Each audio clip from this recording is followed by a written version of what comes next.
Friends, welcome to Bengal food diaries channel. সিজনের নতুন ফুলকপি পেয়ে আজ আপনাদের সাথে ফুলকপির পরোটা রেসিপি শেয়ার করব। ভিডিওটা অবশ্যই শেষ পর্যন্ত দেখবেন। মাঝারি সাইজের একটা ফুলকপি নিয়ে নিয়েছি। পাতাগুলি ফেলে ভালো করে ধুয়ে তারপর গ্রেটারের সাহায্যে গ্রেট করে নিতে হবে। প্লেটে রয়েছে পেঁয়াজ, টমেটো, কাঁচা লঙ্কা কুচি, রসুন গ্রেট করে নিয়েছি, সাথে আদা ফাইন কুচি করে নিয়েছি। আমি এখানে পরোটার জন্য আটা ও ময়দা 50-50 করে নিয়েছি। আপনারা চাইলে পুরো ময়দা কিংবা আটার ব্যবহার করতে পারেন। এখন এই আটার মধ্যে পরিমাণ মতো নুন, অল্প চিনি, সাথে 2 টেবিল স্পুন সয়াবিন অয়েল দিয়ে ময়ম করে নিতে হবে। এরই মধ্যে দিয়ে দেব 1 চামচ কালো জিরা।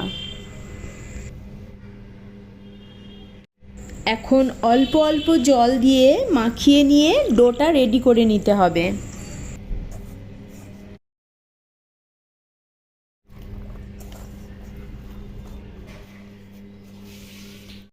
ওপর থেকে কিছুটা সয়াবিন অয়েল দিয়ে মাখিয়ে নিয়ে 30 মিনিট মতো সাইড করে দেব। কড়াইয়ে পরিমাণ মতো সর্ষের তেল দিয়ে ফোড়নে দেব জিরা। কয়েক সেকেন্ড পরে দেব আদা কুচি, দিয়ে দিচ্ছি পেঁয়াজ কুচি। পেঁয়াজের কালার যখন হালকা চেঞ্জ হয়ে এসেছে সেই সময় দিয়ে দেব গ্রেটেড রসুন।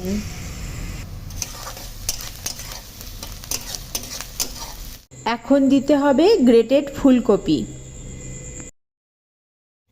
এরই মধ্যে দিয়ে দেব জিরা গুঁড়ো, ধনে গুঁড়ো, অল্প করে হলুদ গুঁড়ো, রেড চিলি পাউডার। এখন মিডিয়াম ফ্লেমে নাড়াচাড়া করে নিয়ে তারপর দেব টমেটো কুচি ও নুন।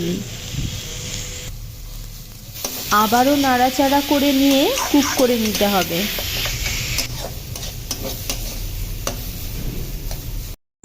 দিচ্ছি কাঁচা লঙ্কা কুচি,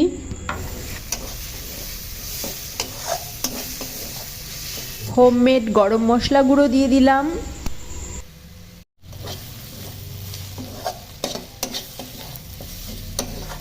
সবশেষে ধনেপাতা কুচি ছড়িয়ে তারপর ভালো করে মিশিয়ে দিতে হবে।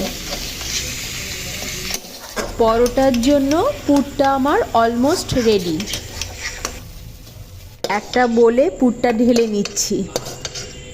30 মিনিট পর মেখে রাখা ডোটা আবারও কিছুক্ষণ মেখে তারপর রেগুলার আটার লেচির থেকে বড় সাইজের লেচি কেটে নিতে হবে।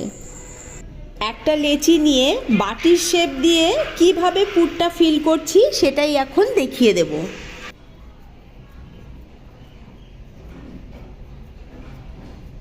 দেখুন, স্টাফিংটা ঠিক আমি এইভাবে ভরে নিচ্ছি।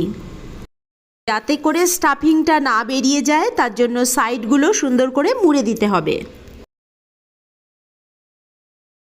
দেখুন আমি কত সুন্দর করে সিকিওর করে দিলাম যাতে করে পুরটা বাইরে না বেরিয়ে যায়। আমি বাকিগুলো সেমভাবে করে নেব। আমি এখানে বেলন পিঁড়িতে ময়দা ছড়িয়ে পুর ভরা একটা করে ডো নিয়ে আলতো হাতে প্রেস করে তারপরে পরোটাটা বেলে নেব। আপনারা চাইলে এখানে ময়দাও ইউজ করতে পারেন। আমি কিন্তু এখানে তেলের ব্যবহার করিনি, কারণ তেল দিলে পুর ভরা ডোটা সফট হয়ে যাবে এবং পুরটা সফট হয়ে বেলার সময় বেরিয়ে আসার সম্ভাবনা থাকতে পারে। শুকনো তাওয়াতেই আমি একটা বেলে রাখা পরোটা দিয়ে দিলাম। এবার এক সাইড হালকা সেঁকে নিয়ে উল্টে দিয়ে কয়েক সেকেন্ড পরে আমি ঘি দিয়ে ভেজে নিলাম। দেখুন কত সুন্দর বলের মতন ফুলে উঠেছে।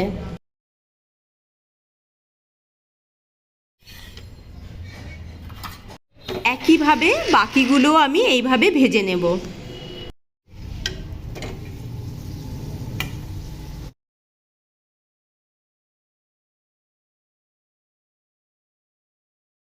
আমার এই ফুলকপির পরোটা রেসিপি ভালো লাগলে প্লিজ একটা লাইক করবেন, শেয়ার করে দেবেন আপনজনদের মধ্যে। আর আপনি যদি চ্যানেলে নতুন বন্ধু হয়ে থাকেন চ্যানেলটিকে সাবস্ক্রাইব করে আমাকে সাপোর্ট করবেন। দেখা হচ্ছে পরবর্তী ভিডিওতে। ভালো থাকবেন, সাথে থাকবেন।